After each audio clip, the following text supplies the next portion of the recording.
Congresswoman Vicki Hartzler says schools on American military bases and installations should be teaching our kids, quote, ABCs, not CRT, and claims her new bill would combat teaching the divisive theory on bases. One America's John Hines caught up with Hartzler and has more from Capitol Hill. Congresswoman, I wanted to ask you, I know that you have introduced some legislation, and this is with regard to critical race theory being introduced into military schools.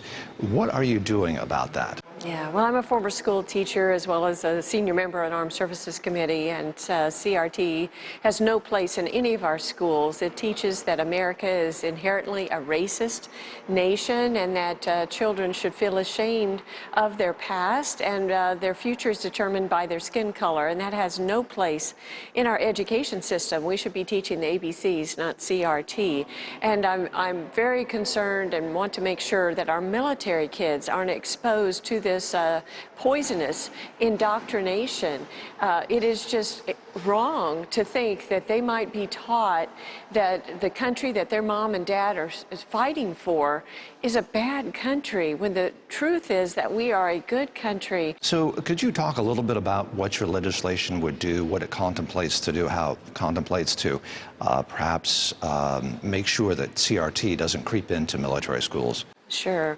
Well, education is primarily a local initiative controlled by local school boards, but at the federal level, our federal dollars, our tax dollars, oversee and pay for the education of our military kids whose parents work for the Department of Defense. And so my No CRT for Military Kids Act ensures that no federal dollars and no Department of Defense schools will teach critical race theory. And we also outline other things that cannot be taught with our tax dollars, including that we are an inherently racist nation and that a child's destiny is determined by their skin color.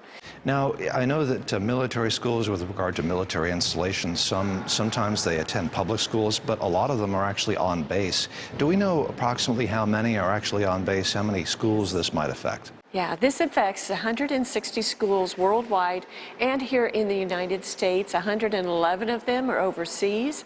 The rest are here in America. So the Department of Defense oversees the education in places like Ramstein, Germany, Naples, Italy, South Korea, Japan, but also at Fort Bragg here in America, Fort Knox, Fort Benning. Those schools are run by the Department of Defense.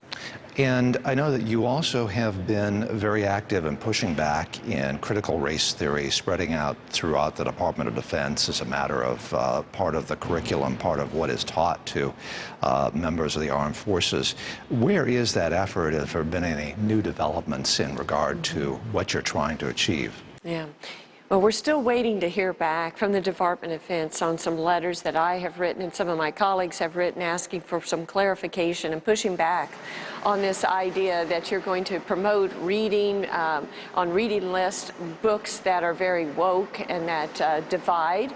But also Secretary Austin put out a memo setting up a new commission to look at extremism in the Department of Defense and asking them to come up with new screening mechanisms for new soldiers coming into the military, as well as education programs and re-education programs and monitoring programs, continuous monitoring of the social media of our men and women in uniform for extremism activity, and yet they will not give us a definition of what is extremism.